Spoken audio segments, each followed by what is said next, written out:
जी, ratios का topic हम लोग कर रहे थे। कल आखिरी जो एक दो चीज़ें डिस्कस की थी, एक आपने डिस्कस किया था अबाउट ओवर ट्रेडिंग और दूसरा आपने कहा था over capitalisation.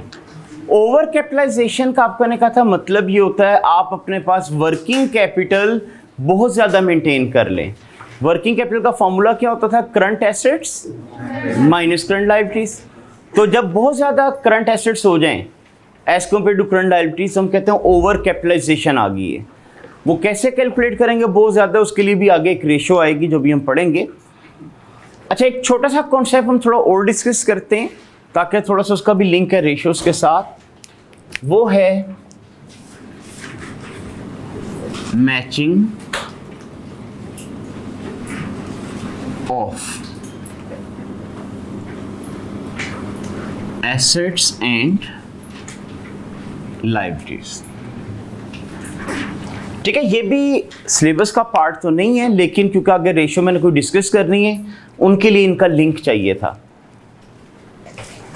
Matching of assets and liabilities के किस किस्म के एसेट को खरीदने के लिए किस किस्म की लायबिलिटीज यूज की जाए।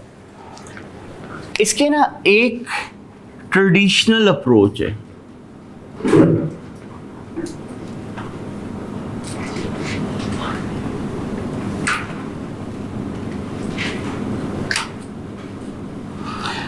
ट्रेडिशनल अप्रोच वाले कहते हैं कि आप लोगों के पास एसेट्स दो तरह के होते हैं, एक नॉन करंट एसेट्स और दूसरा करंट एसेट्स। ठीक है, ट्रेडिशनल अप्रोच वाले कहते हैं कि आप लोगों का एसेट्स दो तरह के होते हैं, non current and current. Non current assets का क्या मतलब होता है? ऐसे एसेट्स जिनको कैश में कन्वर्ट होने पे मोर देन 1 ईयर लगता है, उसे हम नॉन करंट एसेट कहते हैं। जबकि करंट एसेट्स कौन से होते हैं? जो with in 1 year convertible in cash हो। तो ट्रेडिशनल वालों ने कहा कि चूंकि ये asset with in 12 month cash में कन्वर्ट हो जाएंगे, तो इनकी फंडिंग के लिए, इनको फाइनेंस करने के लिए आप लोग शॉर्ट टर्म फंड यूज करो।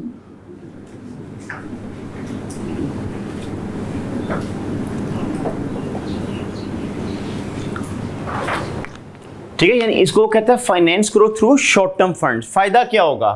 कहते हैं ये एसेट साल के अंदर कैश में कन्वर्ट हो जाएंगे, ये लायबिलिटी साल के अंदर ड्यू हो जाएंगी, आप उनको पे करके फारिग कर दें। और ये चूंकि नंबर ऑफ ईयर लेते हैं कैश में कन्वर्ट होने पे, तो इनकी फंडिंग की जाए through medium and long term funds.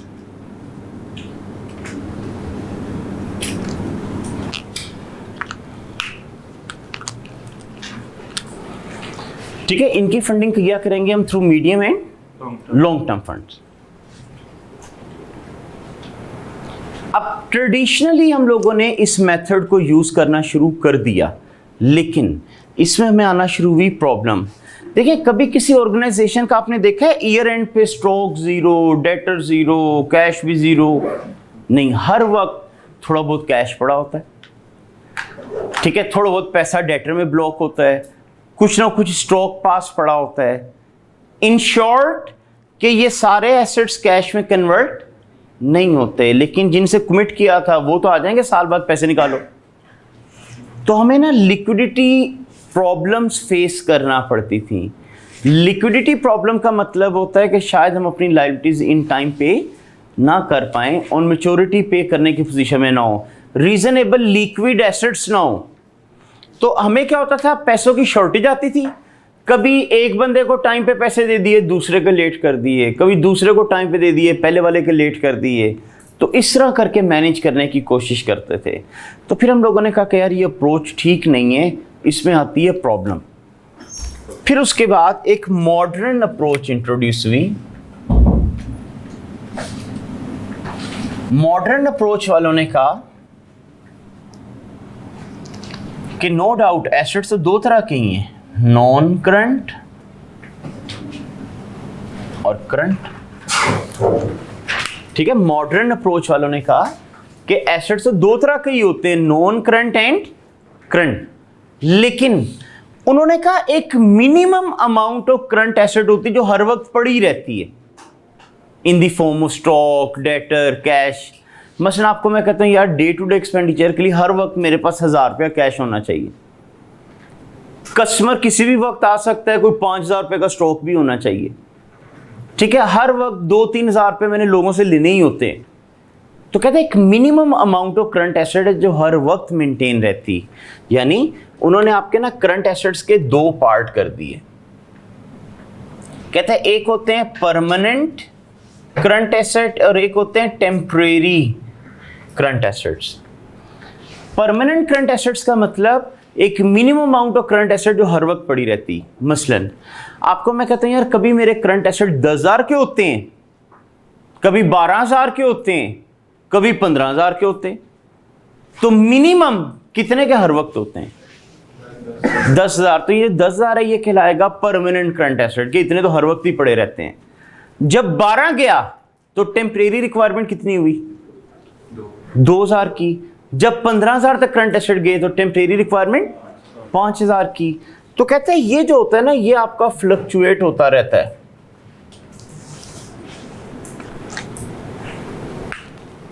अब इन्होंने रिकमेंडेशन ये दी कि non current asset plus permanent portion current assets should be financed from medium and long term funds, whereas temporary requirement should be fulfilled from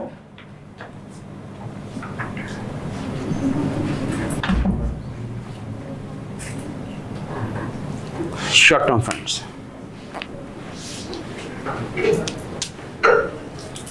ठीक है कि medium और long term से finance करो नॉन करंट एसेट को, permanent requirement of current assets को।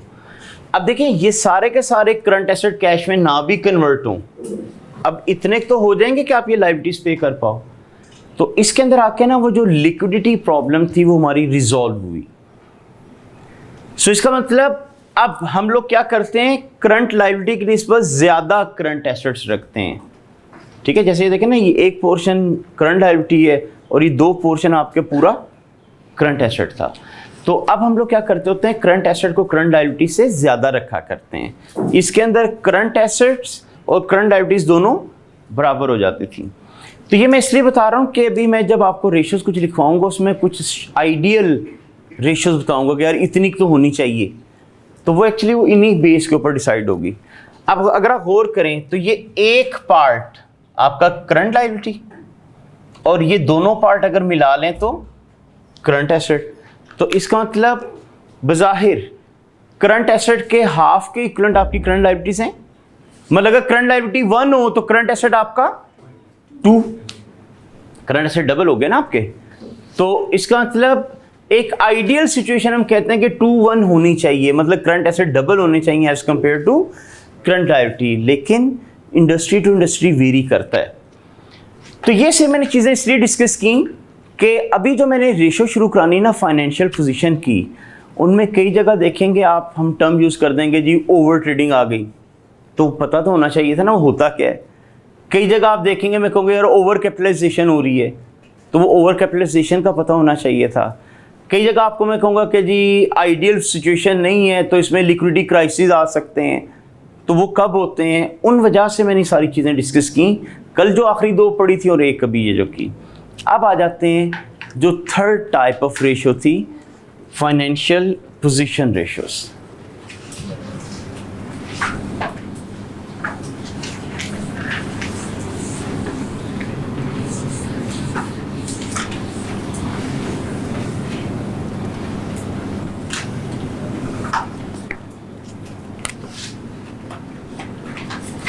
ठीक है, इनको हम सॉल्वेंसी रेशियोज भी कहते हैं।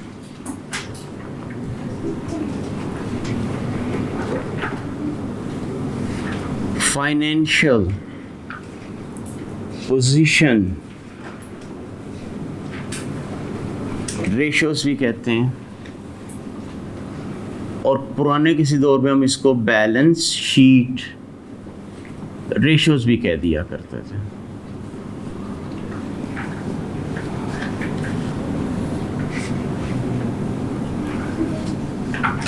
अब ये दो तरह की होती हैं, शॉर्ट टर्म सॉल्वेंसी, इन्हीं को लिक्विडिटी रेशियोज,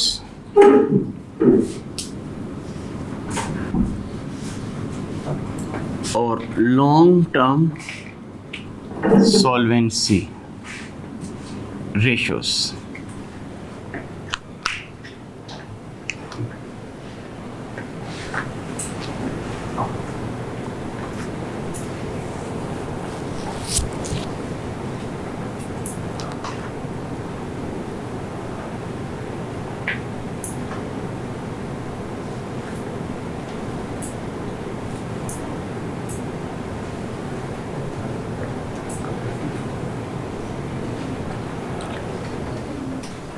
फाइनेंशियल पोजीशन में शॉर्ट टर्म क्या चीजें आ रही होती?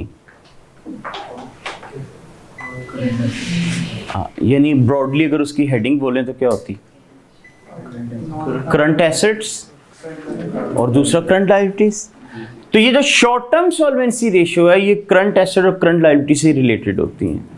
और लॉन्ग टर्म के अंदर आपको पता है इक्विटी भी आ जाती है, नॉन करंट लायबिलिटीज आ जाती हैं, नॉन करंट एसेट्स आ जाते हैं, तो वो चीज़ें शुरू हो जाती हैं। तो अभी हम लोग स्टार्ट करते हैं शॉर्ट टर्म सॉल्वेंसी। इसके अंदर मेनली दो ही रेशियोज आती हैं, एक जिसे हम कहते हैं करंट रेशियो,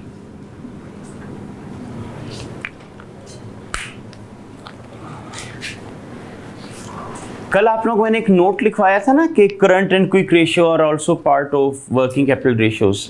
ठीक है, तो ये उसका फॉर्मूला अब मैं ये लिखवा रहा हूँ। एक्चुअली इसको हम लोग सॉल्वेंसी रेशियोज में भी कवर करते हैं, लिक्विडिटी रेशियोज भी इनको कहा जाता है। तो करंट रेशियो आपको बताती है कि as compare to current assets, sorry as compare to current liabilities आपके करंट एसेट्स कितने हैं। मसलन आपको मैं कहता हूं यार मेरी ₹1,00,000 की करंट लायबिलिटीज हैं और 3 लाख के मेरे करंट एसेट्स हैं, तो करंट एसेट करंट लायबिलिटी के कितने टाइम्स हो गए? 3 टाइम्स हो गए। कैसे निकाला? Current assets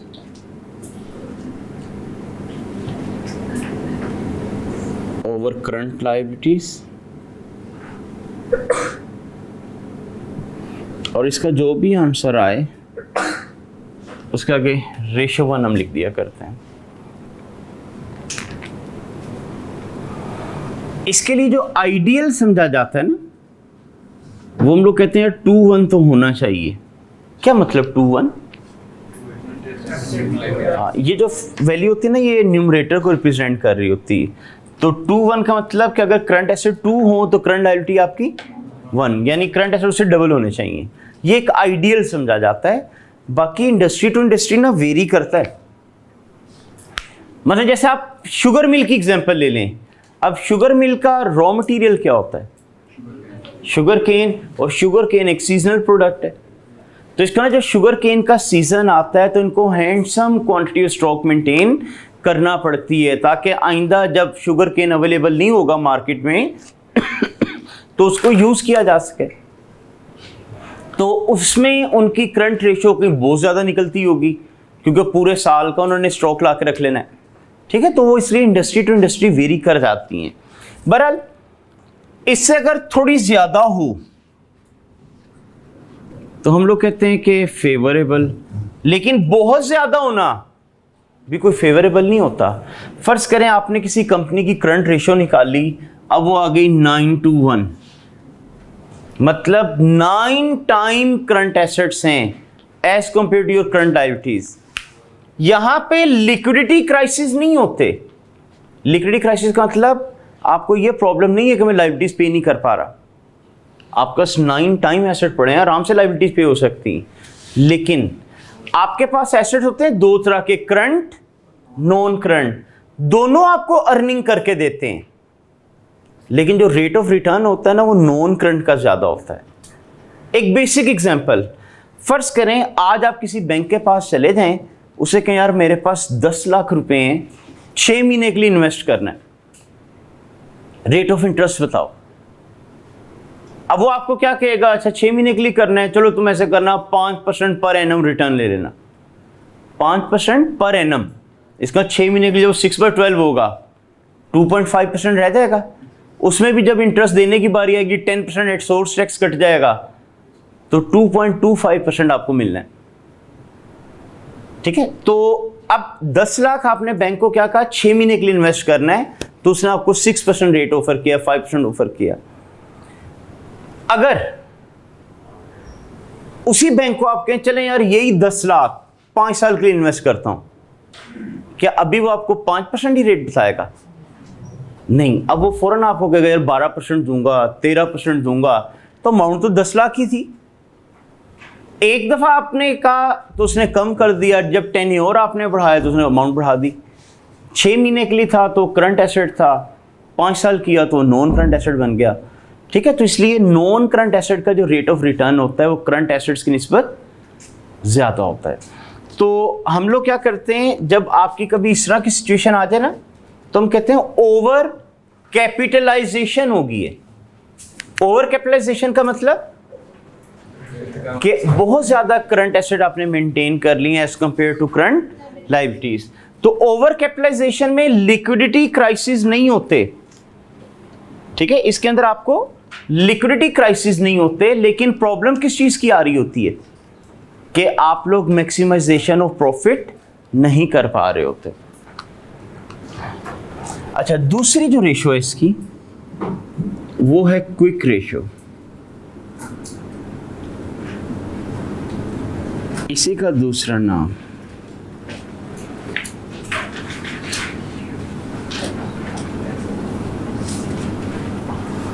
acid test ratio भी है।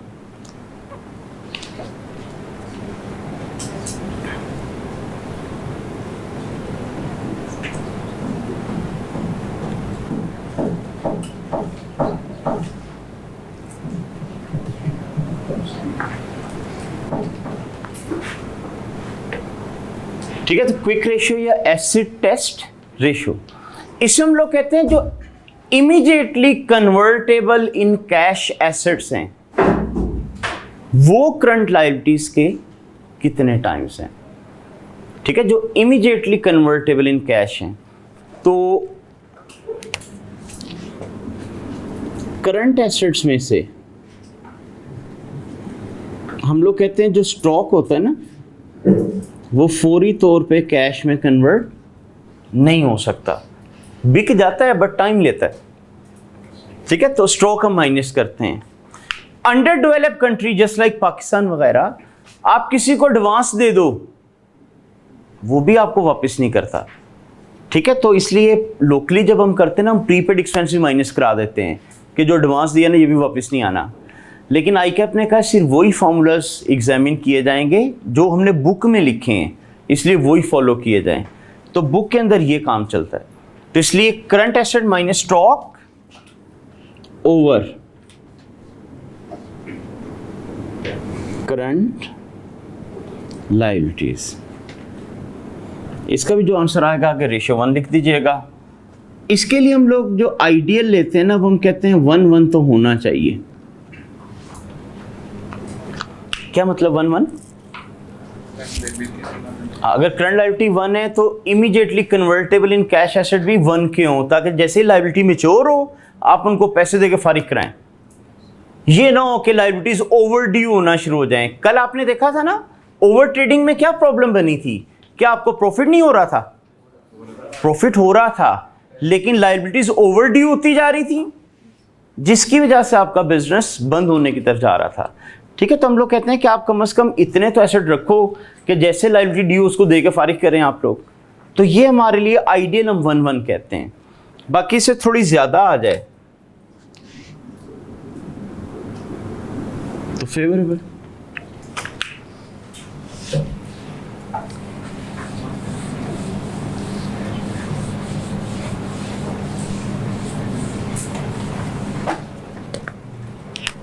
फर्ज करें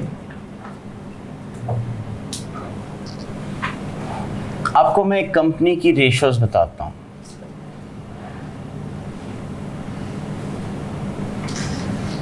करंट रेशियो आपको मैं कहता हूं 7:1, फेवरेबल अनफेवरेबल। अब करंट रेशियो के लिए हमने कहा था वैसे आइडियल क्या होना चाहिए, 2:1 तो होना चाहिए, लेकिन आप कहने का इंडस्ट्री के हिसाब से वेरी कर सकती है। अगर उसने कोई इंडस्ट्री की बता दीजिए, इंडस्ट्री की तो 5:1 होती है, तो फिर इसका मतलब हम 2:1 को फेवरेबल नहीं कहेंगे कि अगर उस इंडस्ट्री की 5:1 चल रही तो आपकी भी उतनी तो होनी चाहिए। तो बहरहाल अभी मैंने कुछ इंडस्ट्री का नहीं बताया, तो फिर हम लोग इसको आइडियल से कंपेयर करते हैं कि यार 2:1 होनी चाहिए थी, ये 7:1 है, इसका मतलब फेवरेबल है, लिक्विडिटी क्राइसिस नहीं है, लेकिन ये एक इंडिकेशन जा रही है टूवर्ड्स ओवर ट्रेडिंग। ठीक है, हम लोग कहेंगे कि sorry over capitalization, over trading नहीं, ओवर कैपिटलाइजेशन की तरफ जा रही कि करंट एसेट काफी ज्यादा हो रहे हैं। अच्छा, अगर इसी की अब मैं आपको ये रेशियो बताऊं कि क्विक रेशियो फर्ज करें 2.5:1, ये क्या हो जाएगी? हाँ जी, इसके लिए वैसे हम आइडियल क्या लेते हैं 1:1, तो ये तो 2.5 है, तो उसकी निस्बत तो फेवरेबल ही है। मतलब हमने कहा था अगर 1 रुपये की लायबिलिटीज है तो कम से कम 1 रुपये के करंट एसेट होने चाहिए जो फौरी तौर पे कैश में कन्वर्ट हो। इधर 2.5 है, अगेन लिक्विडिटी का इशू नहीं है, लेकिन अब इन दोनों रेशियोज को देखें तो क्या चीजें इनमें आती?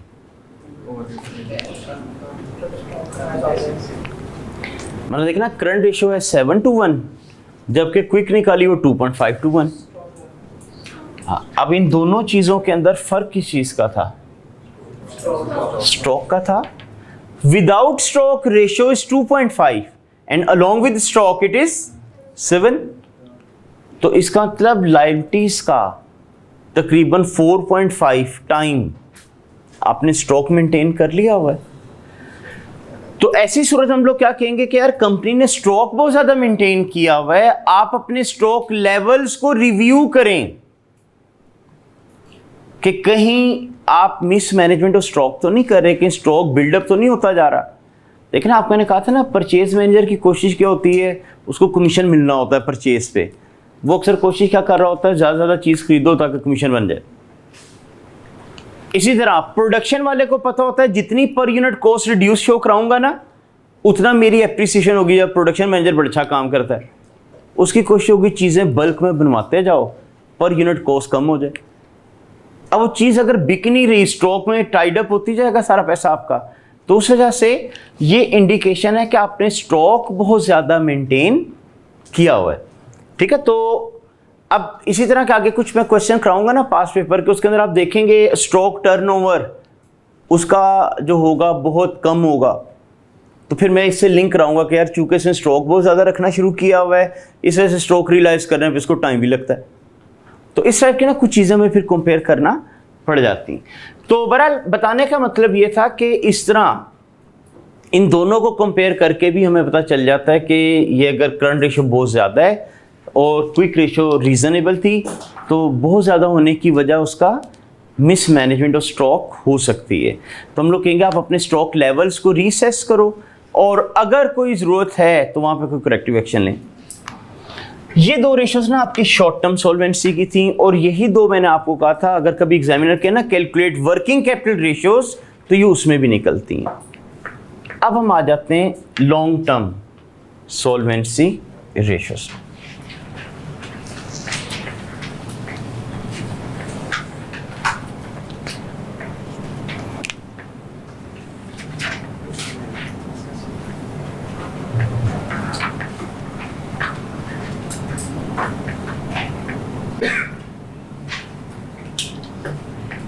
गियरिंग रेशियो,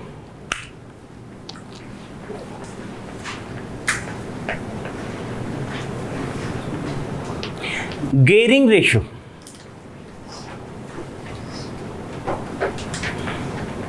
अच्छा, अच्छा, आप लोगों ने कभी नाम सुना हो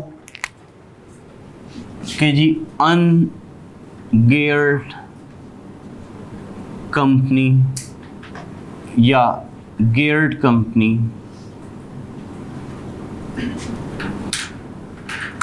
कोई आइडिया हो ये अनगियर्ड कंपनी का क्या मतलब? सॉरी, हाँ जी, अनगियर्ड कंपनी का मतलब होता है 100% इक्विटी फाइनेंस्ड कंपनी। ऐसी कंपनी जिसमें 100% इक्विटी लगी हुई है, डेट है ही नहीं, उसे हम कहते हैं अनगियर्ड कंपनी। तो फिर गियर्ड कंपनी का क्या मतलब होगा? हाँ, जिसमें इक्विटी के साथ साथ डेट भी हो।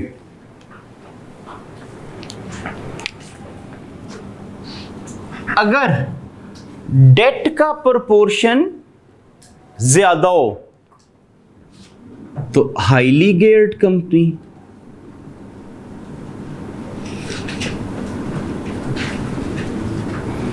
और अगर कम हो तो लो गियर्ड कंपनी। ठीक है, तो गियर्ड कंपनी का मतलब ऐसी कंपनी जिसके अंदर डेट भी है और इक्विटी भी है। अगर डेट का प्रोपोर्शन बढ़ता जा रहा है तो हाईली गियर्ड है, और अगर कम है तो low geared company.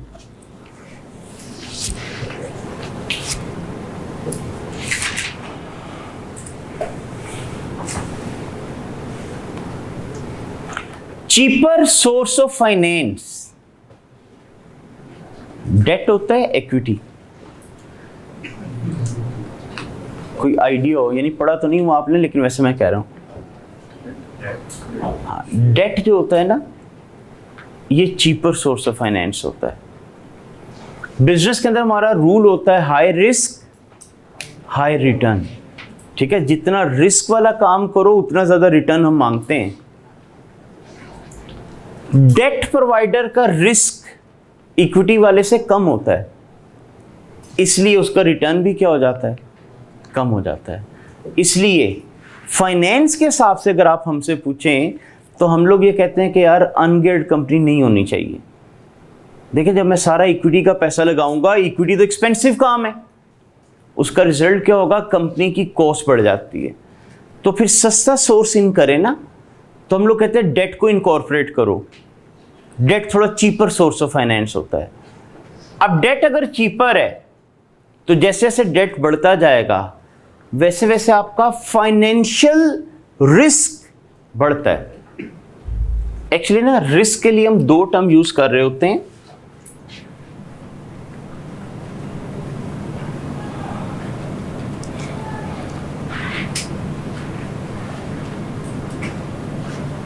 Financial risk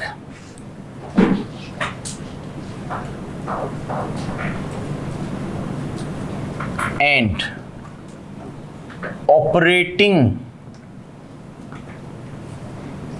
risk. Financial risk and operating risk.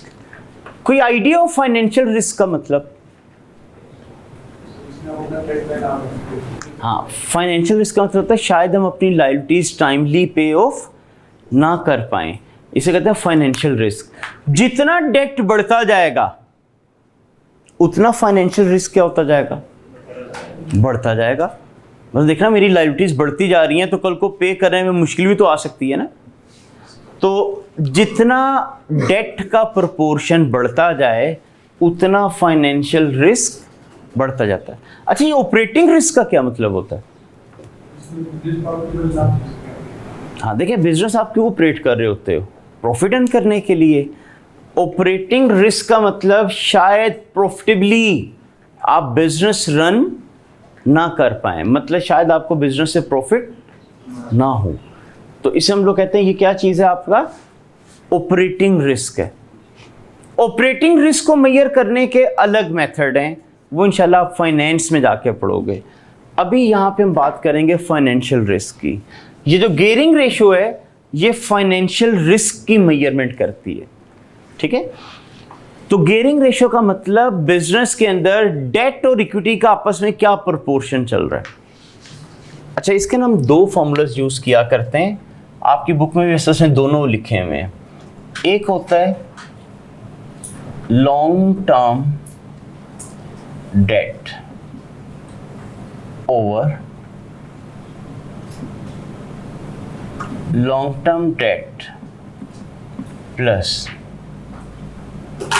Equity, और एक इसका होता है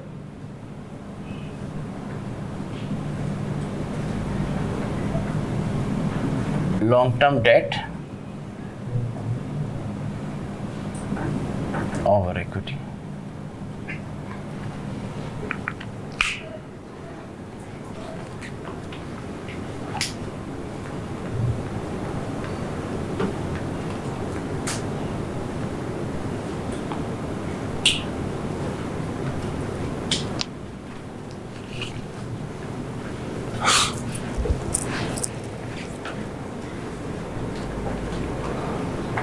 पहला फॉर्मूला क्या चीज शो कर रहा है, इसके फॉर्मूले को देख के क्या लगता है? यानी आपने कहा लॉन्ग टर्म डेट और long term debt plus equity. मतलब फर्ज करें आपको मैं कहते हैं यार मैंने कंपनी पे ना ये वाला फॉर्मूला लगाया, इसका आंसर 50% आ गया। एक दूसरी कंपनी पे ये वाला फॉर्मूला लगाया, उसका भी 50% आ गया। बता रहे कि डेट है और टोटल कितने परसेंट है, और दूसरा ही बता रहे कि जो डेट है वो आपस में कितना। मतलब अगर फर्स्ट केस 50% की मैं बात करूं, क्या बता रही है? वो ये बता रहे कि टोटल कंपनी का हमारे पास कैपिटल है, जो डेट है वो उसमें कितने परसेंट। हाँ, तो मतलब इस 50% से अब आप क्या कंक्लूड करोगे इस फॉर्मूले के साथ? इसका जो डेट है लॉन्ग टर्म में 50% है और टोटल कंपनी का जो कैपिटल है। तो फिर नीचे वाला 50 क्या कह रहा है?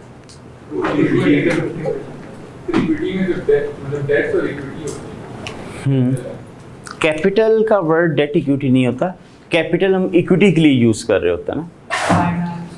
हाँ, टोटल फंड कह सकते हो आप।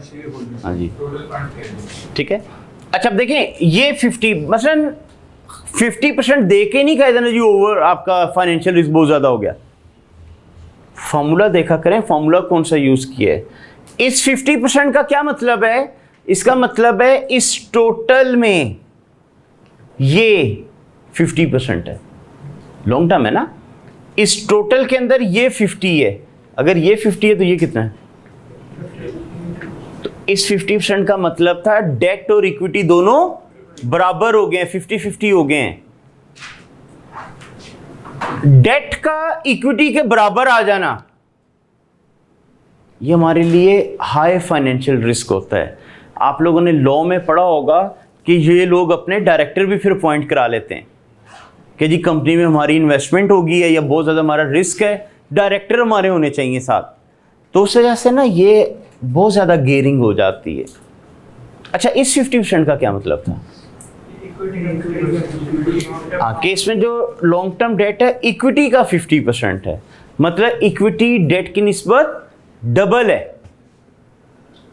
यहां पे डेट इक्विटी दोनों क्या हो चुके थे? इक्वल। इसमें डेट की निस्बत इक्विटी डबल है। इस 50 का मतलब हाई फाइनेंशियल रिस्क नहीं है, क्योंकि देखें ना इसकी तो आपको ये आ रहा है अगर 100 रुपए की इक्विटी तो 50 रुपए का डेट। वो कह रहा है अगर 50 की इक्विटी तो 50 का ही डेट। तो इस 50% का रिस्क ज्यादा है, इस वाले 50 का रिस्क ज्यादा नहीं है। इसलिए खाली 50% देखे ना कह दीजिएगा हाई फाइनेंशियल रिस्क हो गया, फॉर्मूला देख लिया कीजिएगा यूज कौन सा किया है। अब मसला आता है पेपर में कैसे चलेगा कौन सा यूज करूं? तो अक्सर एग्जामिनर ना लिख देता है on the basis of long term funds या on the basis of equity. अब जब कहेगा ना इक्विटी की बेस पे निकालो तो ये फॉर्मूला, जब लॉन्ग टर्म फंड्स की बेस पे कहेगा तो ये वाला फॉर्मूला। ठीक है, तो ये आपकी थी gearing ratio.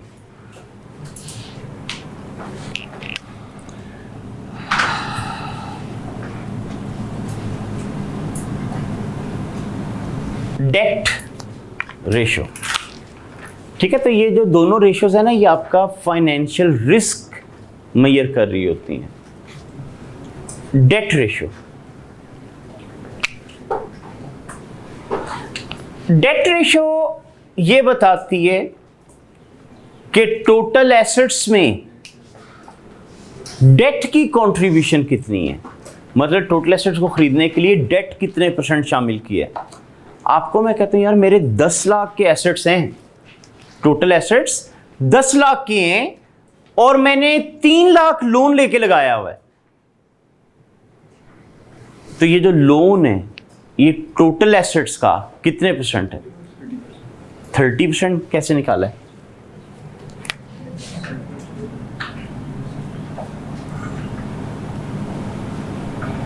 Total date over total assets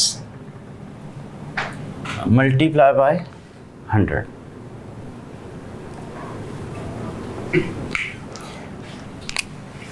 जितना ये बढ़ते जाएंगे उतना हमारे लिए अनफेवरेबल होता जाता है। कौन सा रिस्क बढ़ रहा होता है? फाइनेंशियल। ठीक है, तो फाइनेंशियल रिस्क की मेजरमेंट के ये कई दफ़ा ये होता है स्टूडेंट कहते हैं जी पेपर तो ठीक किया हुआ था, पेपर नहीं आया, पास हुआ, या नंबर कम आए। वो अब देखें ना, अगर आप कमेंट पास करें वहाँ आप फाइनेंशियल रिस्क जगह ऑपरेटिंग लिखा है, अब आपके नज़दीक एक वर्ड ही चेंज हुआ है लेकिन उसका सारा मीनिंग बदल जाता है। ऑपरेटिंग रिस्क की मेजर करने के फॉर्मूलाज ही डिफरेंट हैं। ये फार्मूला ऑपरेटिंग रिस्क को मेजर नहीं करते। रिजल्ट क्या होगा कि वो क्वेश्चन कमेंट्स गलत कर देगा। तो इस वजह से ना ये थोड़ा सा टेक्निकल चीज़ों का ख़ास तौर पे ख्याल रखा करें।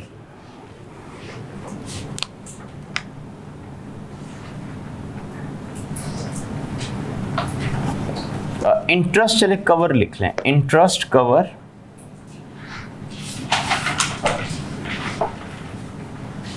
इसी का ऐसे दूसरा नाम डेट सर्विस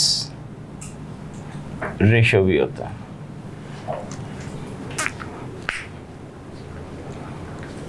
इंटरेस्ट कवर मतलब प्रॉफिट में से कितनी दफा इंटरेस्ट दिया जा सकता है।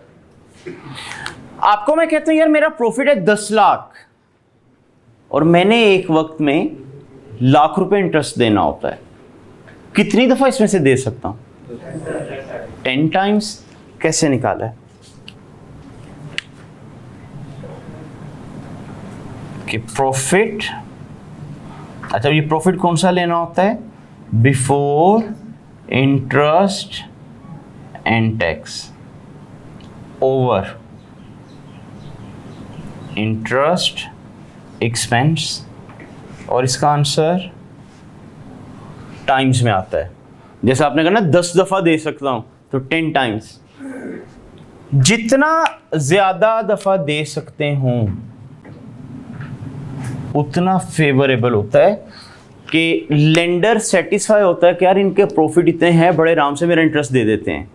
लेकिन अगर बड़ी मुश्किल से एक ही दफ़ा मैं इंटरेस्ट दे पाऊँ तो फिर उन लोगों को आइडिया हो जाता है कि यार अभी मुश्किल इसने इंटरेस्ट दिया, अगली दफ़ा शायद इसका इतने भी ना पैसे हों कि दे सके। तो फिर वो आपकी क्रिटिकल मॉनिटरिंग शुरू कर देते हैं और कई दफ़ा मांगना भी शुरू कर दें, पैसे वापस कर दें। तो बहरहाल ये आपकी ना टोटल फार्मूलास थे। अच्छा, उसमें ना प्रॉफिटेबिलिटी में एक फार्मूला लिख लें, वो उस दिन हमने नहीं लिखा।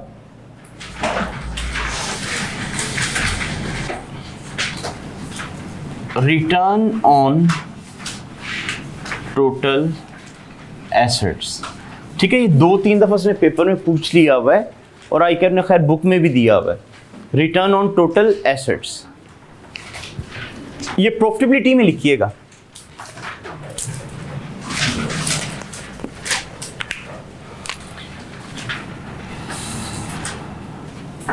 Profit before interest and tax over total assets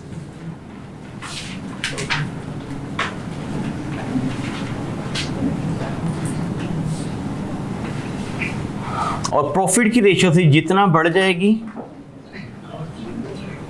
उतना ही फेवरेबल।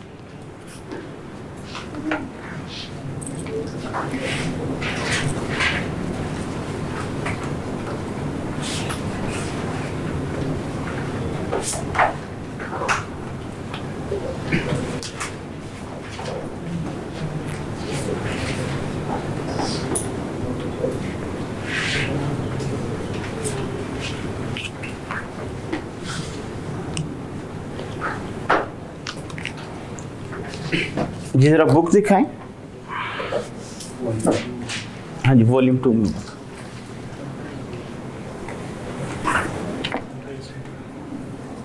हाँ जी।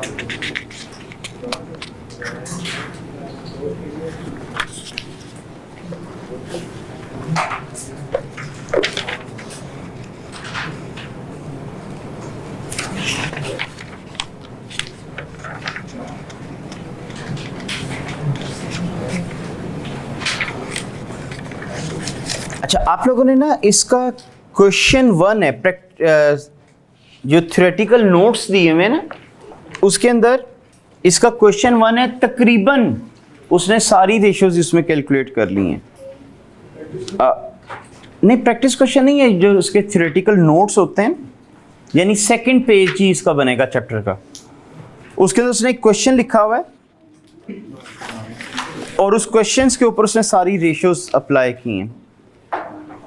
क्वेश्चन 1 है, क्वेश्चन 2 है, तो फॉर्मूलाज क्योंकि आप लोग याद कर चुके हैं, तो ये डेटा सारा दिया हुआ है, आपने जस्ट उनको कैलकुलेट करना है। ठीक है, तो चैप्टर के जो थ्योरेटिकल नोट्स हैं उसके अंदर जो क्वेश्चन 1 और 2, ये दो आप लोगों ने इसके ट्राई करने हैं।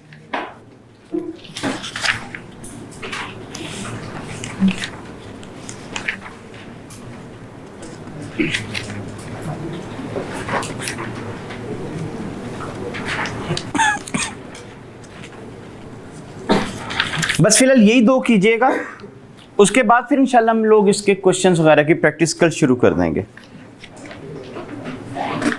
ठीक है, फार्मूलाज जिन लोगों ने अभी तक याद नहीं किए, वो फार्मूलाज आप लोग इसके याद करें, क्योंकि फार्मूलाज याद होंगे तो ही कैलकुलेशन होगी, और कैलकुलेशन के बाद फिर आप कमेंट्स पास करने की पोजीशन में आएंगे।